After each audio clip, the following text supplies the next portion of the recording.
Cette vidéo vous est présentée par la boutique liloJeux.ca, un service personnalisé par une équipe de passionnés d'ici.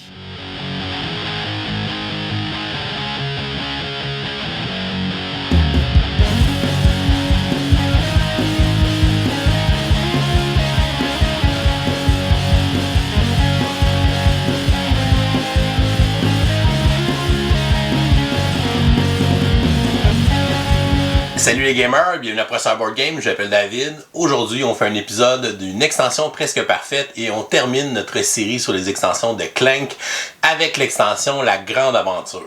Si jamais vous avez manqué nos autres épisodes sur les autres extensions du jeu Clank, on vous invite à cliquer sur le i dans le haut de l'écran pour pouvoir les visionner. Et même chose si vous voulez les règles de base du jeu de Clank, on vous invite à aller voir notre vidéo de règles complète. Contrairement aux autres extensions de Clank, celle-ci n'ajoutera pas de nouveaux plateaux, donc pas de nouveaux donjons à explorer dans cette extension. C'est plutôt une extension qui va ajouter une tonne de nouvelles options à partir de nouvelles cartes qu'on va ajouter dans le jeu. Notamment, on aura des personnages qu'on pourra incarner qui viendront avec leur propre plateau, avec leurs propres règles ou jetons et qui auront un deck de départ asymétrique avec des cartes uniques à ces personnages. On aura aussi 35 nouvelles cartes de donjons qu'on pourra inclure dans n'importe quelle partie avec n'importe quel plateau.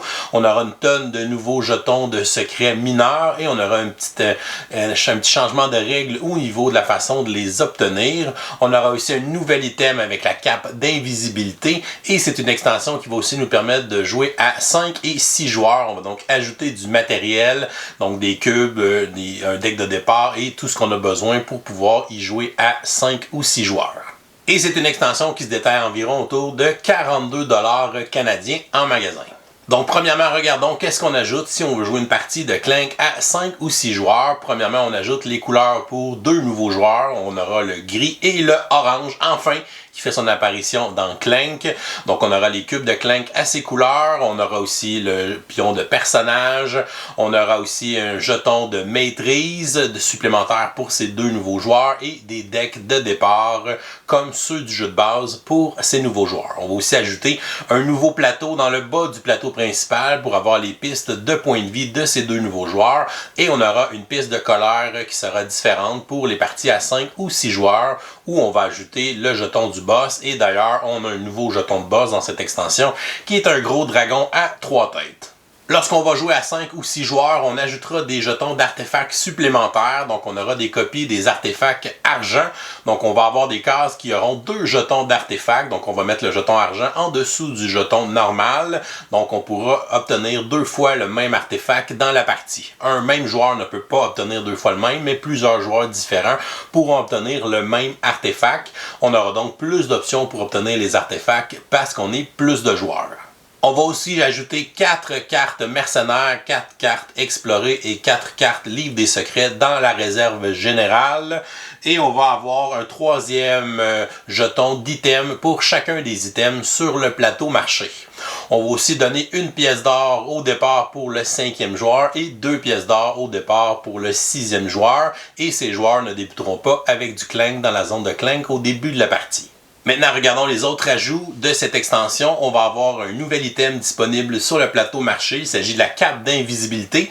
Lorsqu'on va l'acheter pour 7 pièces, elle va nous donner 5 points de victoire à la fin de la partie et elle va nous permettre d'ignorer les monstres dans les tunnels lorsqu'on va se promener sur le plateau. On nous ajoute aussi dans cette extension 18 nouveaux jetons de secrets mineurs qu'on va pouvoir ajouter à la réserve de secrets mineurs du jeu de base et on va changer la façon de les obtenir pendant la partie. Donc pour ceux qui ont joué à Clank Legacy, c'est de là que vient cette règle. Donc on ne placera plus les jetons de secrets mineurs sur le plateau dans la mise en place. On va plutôt faire une réserve face cachée avec ces jetons à côté du plateau et à chaque fois qu'on va entrer dans une salle où il y a un secret mineur, on va aller prendre un jeton au hasard dans la réserve et on va gagner ce jeton. On ne peut quand même pas en gagner plus d'un dans la même salle au cours du même tour de jeu. Si jamais la réserve de jetons mineurs est épuisée, à ce moment-là, il n'y aura plus aucun effet pour ces salles. Lorsqu'on va y entrer, on ne pourra pas en gagner. Et ces jetons sont de couleur rose au lieu d'être bleus comparativement au jeu de base. On peut donc les séparer facilement si on ne veut pas les utiliser. Et on a inclus un nouveau jeton de secret mineur dans cette extension. Il s'agit de la potion de discrétion. Lorsqu'on va l'utiliser, on va retirer un de nos cubes de Clank de la zone de Clank et tous les autres joueurs devront ajouter un de leurs cubes dans la zone de Clank. Cette extension nous ajoute aussi 35 nouvelles cartes donjons qu'on pourra ajouter aux cartes donjons du jeu de base pour avoir plus de variété, et on peut même utiliser ces cartes avec n'importe quel plateau des autres extensions. Ces nouvelles cartes donjons vont nous amener des nouvelles mécaniques de jeu, notamment on aura certains monstres qui vont nous offrir des choix lorsqu'ils seront vaincus par n'importe quel joueur dans la partie. C'est le cas par exemple du guetteur, donc lorsqu'on va le vaincre, chacun des joueurs pourra, s'il le veut, ajouter un clank dans la zone de clank pour pouvoir gagner 2 pièces d'or. On aura aussi certains monstres qui vont donner des récompenses à tous les joueurs lorsqu'ils seront vaincus, mais le joueur qui l'a vaincu va gagner toutes les récompenses, il n'aura pas de choix à faire. Par exemple, on a la succube, lorsqu'elle est vaincue, les adversaires vont pouvoir gagner soit 3 pièces d'or ou se soigner de 1 point de dégâts, alors que celui qui l'a vaincu va gagner les 2 effets. C'est la même chose pour l'empoigneur. Lorsqu'il est vaincu, chacun des adversaires pourra s'enlever 2 cubes de clank de la zone de clank, ou gagner 2 pièces, ou bannir une carte cambriolée de sa défausse, alors que le joueur qui l'a vaincu va gagner les 3 effets. On a aussi des cartes qui vont nous offrir un choix d'apparition lorsque ces cartes seront ajoutées à la ligne de cartes donjon. Tous les joueurs vont devoir faire le choix d'apparition. Par exemple, pour la carte du Farfadet, on peut gagner 2 pièces d'or et ajouter un clank dans la zone de clank, ou on peut gagner 5 pièces d'or et ajouter 3 cubes de clank dans la zone de clank. Pour la carte du Passage secret, on peut dépenser 5 pièces d'or pour faire l'acquisition immédiate d'un livre des secrets qu'on va acheter dans notre défausse. Et pour la Guérisseuse spirituelle, on peut ajouter 2 cubes de clank dans la zone de clank pour se soigner d'un dégât. Les choix d'apparition se font toujours en ordre de tour de jeu par le joueur qui va débuter son tour de jeu le prochain, et on va ensuite tourner dans le sens horaire pour pouvoir activer ces effets dans l'ordre si jamais ça peut changer quelque chose. Et une autre nouvelle mécanique qu'on va retrouver sur les cartes de cette extension, ce sont des cartes avec un icône de réaction au milieu de la carte. À côté du symbole de réaction, on va retrouver une condition particulière pour chacune des cartes, et si cette condition particulière se réalise dans le tour de nos adversaires, on pourra jouer immédiatement cette carte dans notre zone de jeu et repiocher une carte de notre pioche pour la remplacer dans notre main. On n'activera pas la carte immédiatement, elle va rester dans notre zone de jeu jusqu'à notre prochain tour de jeu, où on pourra continuer de jouer des cartes de notre main et bénéficier de tous les bénéfices de cette carte qui est déjà dans notre zone de jeu. On peut quand même jouer une carte réaction à notre tour de jeu normalement pour pouvoir l'utiliser, mais à ce moment-là, on ne piochera pas une nouvelle carte pour la remplacer. C'est seulement lorsqu'on réussit à déclencher l'effet de réaction dans le tour de nos adversaires. Par exemple, on a la carte du Berserk, donc sa réaction se déclenche lorsqu'un joueur va tuer le gobelin. On pourra révéler cette carte et la placer dans notre zone de jeu pour la remplacer par une nouvelle carte dans notre main. On a le Morveux Royal, donc lorsqu'un adversaire prend un secret majeur ou qu'un adversaire a pris 2 secrets de n'importe quel type dans son tour de jeu, on pourra déclencher sa réaction et le jouer dans notre zone de jeu. Alors que la carte en éclaireur, on va pouvoir la jouer en réaction lorsqu'un joueur termine son tour dans une caverne de cristal. Et un autre gros ajout dans cette extension, c'est qu'on va ajouter des personnages. Donc les joueurs pourront incarner un personnage qui va donner une petite asymétrie au deck de départ avec différentes règles spéciales pour ce personnage-là, des fois quelques jetons. Donc chaque joueur va choisir un personnage, va prendre le plateau personnage correspondant. On a aussi un petit meeple sculpté pour représenter le personnage. On va avoir un deck de départ personnalisé qui sera fait de 5 cartes cambriolées, 2 cartes faux pas comme d'habitude, mais les 3 autres cartes seront des cartes uniques à ce personnage. Regardons un petit peu comment les personnages vont fonctionner. On aura tout d'abord Agnette, la commandante naine, qui va commencer la partie avec 4 jetons de recrutement. Et à chaque fois qu'elle va acheter une carte compagnon de la ligne de cartes donjon, elle pourra dépenser un de ses jetons pour pouvoir placer cette carte compagnon sur le dessus de son deck au lieu de dans sa défausse. Et pour ces 3 cartes uniques, elle a la carte position défensive qui va lui donner une botte et qui va lui donner 2 épées si elle se trouve dans une caverne de cristal. Elle a sa carte inspiration qui va pouvoir lui permettre de placer un des compagnons qu'elle a joué dans ce tour de jeu sur le dessus de son deck au lieu de le placer dans sa défausse. Et elle va commencer la partie avec une carte compagnon dans son deck. Il s'agit de l'écuyer rebelle qui, si on le joue et qu'on a joué une autre carte compagnon, on va pouvoir piocher une carte. On a ensuite Dalan, l'aventurier elfe, qui va tenter d'aller gagner des trouvailles pendant la partie pour les placer sur son plateau personnage.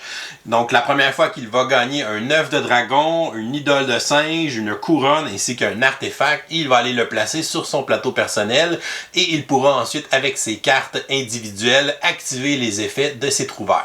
Parmi ces 3 cartes uniques, il a la carte collection qui va lui donner des pièces d'or et qui va donner des pièces d'or supplémentaires pour chaque trouvaille qu'il a sur son plateau personnage. Et ses cartes compétition et exposition lui permettront d'activer les pouvoirs des trouvailles qu'il a sur son plateau personnel. S'il active l'œuf, il va enlever 2 clangs de la zone de clang. S'il active l'idole de singe, il pourra bannir une carte cambriolée de sa zone de jeu ou de sa défausse. S'il décide d'activer la couronne, il n'est pas obligé d'arrêter dans les cavernes de cristal à ce tour de jeu. Et s'il active son artefact, il peut acheter un objet au marché, peu importe où il se trouve dans le donjon. On a ensuite Garignard, l'orque brutal, qui va commencer avec son jeton de carnage sur l'emplacement du haut de son plateau personnage. Et la première fois qu'il va tuer un monstre dans son tour de jeu, y compris le gobelin, il va pouvoir déplacer son jeton de carnage d'un cran dans le sens horreur et ainsi choisir une des récompenses sur la case où il déplace son jeton. Les récompenses sont des points de compétence, de l'or, des bottes, piocher une carte ou se soigner. Et on a le dernier emplacement qui lui permet de gagner immédiatement un secret mineur.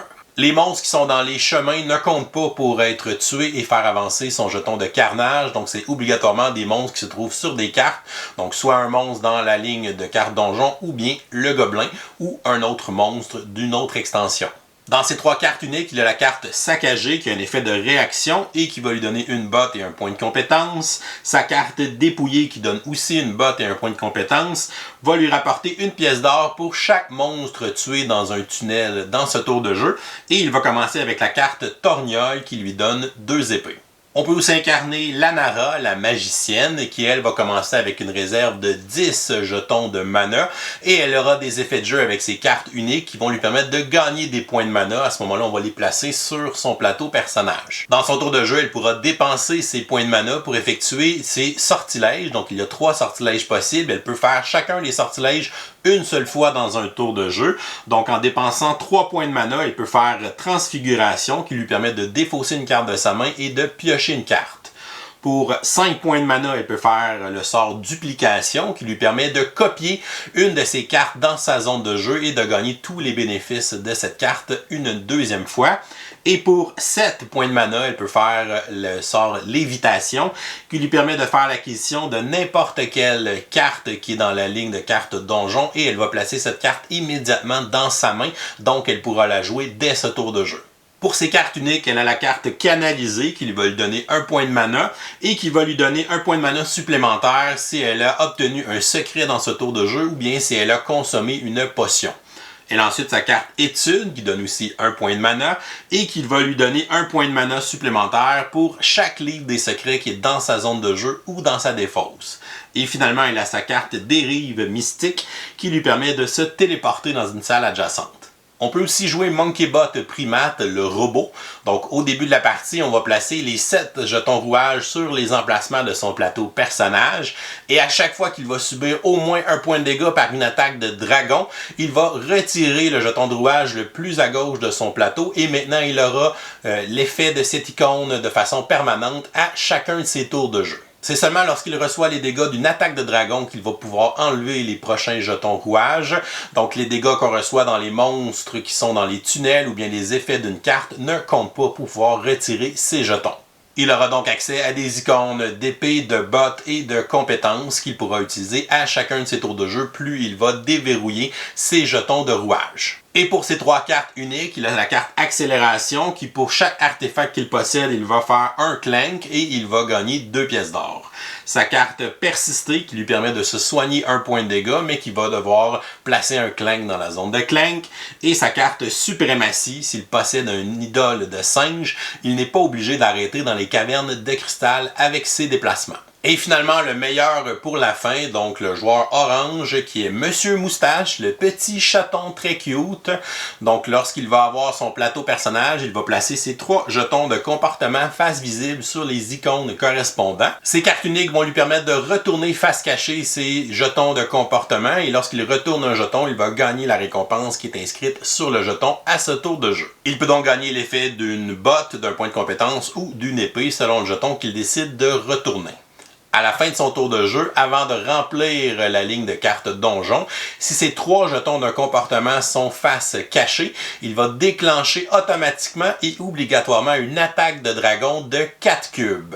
Et si jamais il pioche des cubes de sa couleur, à ce moment-là, il ne reçoit pas les points de dégâts à cette attaque et il va plutôt reprendre ces cubes et les replacer dans sa réserve personnelle.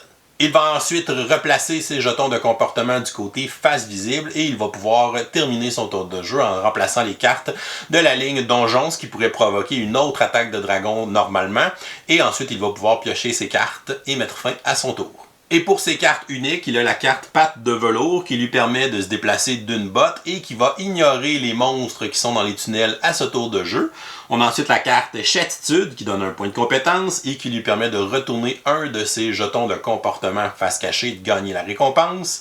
Et finalement, sa carte Flâner qui donne un point de compétence et une botte qui va lui permettre aussi de retourner un jeton de comportement face cachée et de gagner la récompense. Mais s'il possède un artefact, la récompense du jeton sera à ce moment-là doublée. Et voilà, ça fait le tour des différents ajouts de l'extension La Grande Aventure pour Clank. Maintenant, regardons ce que j'ai pensé de ces différents ajouts. Je vais commencer avec l'idée un peu loufoque de vouloir jouer à Clank à 5 ou 6 joueurs.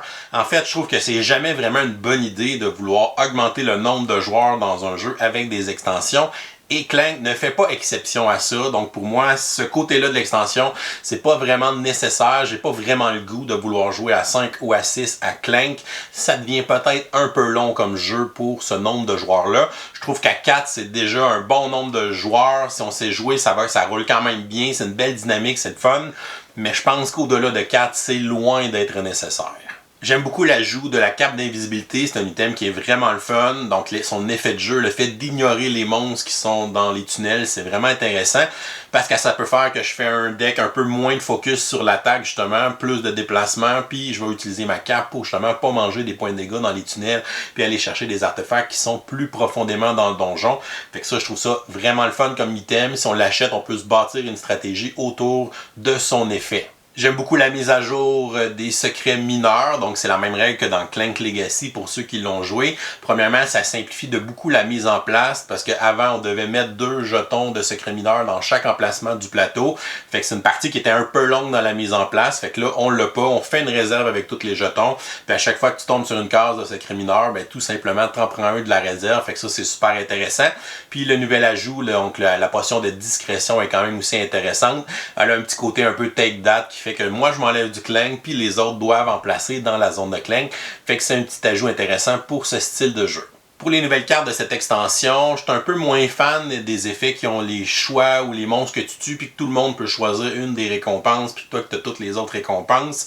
Ça rallonge peut-être un peu le jeu, le fait que moi j'ai fait de quoi à mon tour de jeu, fait que ça donne de quoi à tout le monde. C'est des mécaniques qu'on a fait pour pouvoir investir un peu plus les joueurs dans une partie à 5 ou 6 joueurs. Donc c'est des effets de jeu qui sont pensés si on joue à beaucoup de joueurs pour justement donner un petit quelque chose dans le tour des autres pour pas que tu perdes l'intérêt. Donc c'est pas nécessairement une dynamique que je trouve si intéressante ça à ajouter dans Clank. Par contre, je vous dirais que les cartes réaction, ça c'est une mécanique que je trouve vraiment le fun. Ça me fait un peu penser aux cartes de Crossroad dans Dead of Winter. Donc le fait que j'ai des cartes qui peuvent se déclencher si mes adversaires font quelque chose de spécifique à leur tour de jeu. Fait que ça me permet d'être attentif pendant leur tour de jeu puis de regarder, ok, ils vont tuer le gobelin. Oh, t'as tué le gobelin, parfait, j'active ma carte. Ça me permet de la mettre dans ma zone de jeu pour tantôt et ça me permet de piocher une autre carte. Donc je vais avoir un tour où je vais jouer plus de cartes. Fait que c'est comme un effet de piocher des cartes supplémentaires mais avec un trigger qui est très spécifique, donc ce qui fait qu'on demeure attentif dans la partie. Fait que je trouve que ça rajoute une petite excitation pendant le tour des autres, de suivre un peu qu'est-ce qu'ils font. Puis des fois, on peut peut-être essayer de les suggérer. Ah, mais tu devrais peut-être aller au magasin, tu as beaucoup d'argent, tu devrais aller t'acheter un item.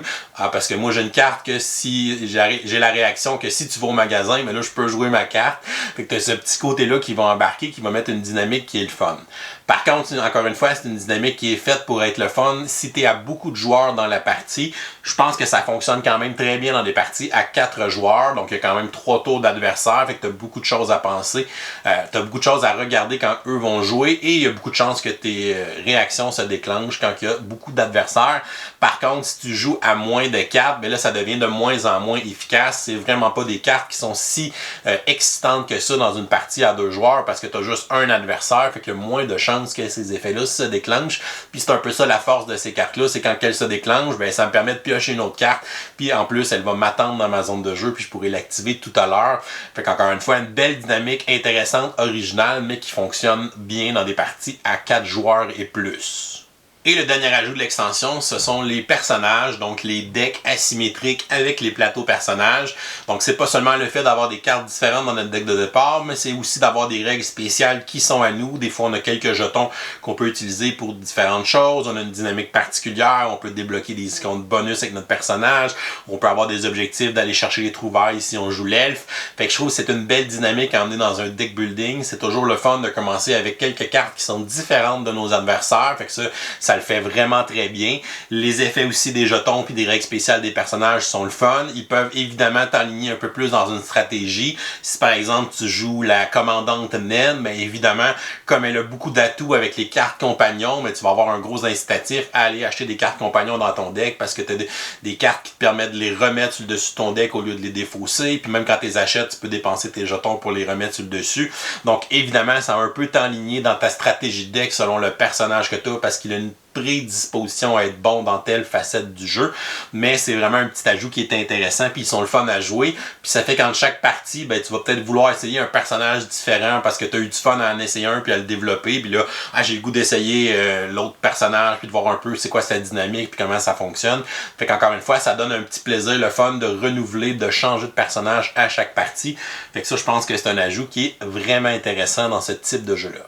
Évidemment, si on joue avec les personnages asymétriques, il faut que tout le monde prenne un personnage. Donc, on ne peut pas avoir des joueurs qui ont un personnage et des joueurs qui ont des decks de base parce qu'évidemment, les decks asymétriques avec les personnages sont plus forts, vont générer plus de ressources. Ils ont un deck qui est plus efficace au début de la partie, puis leur pouvoir aussi leur donne un bon avantage. Donc, il faut que tout le monde embarque dans cette extension-là pour pouvoir bien les utiliser.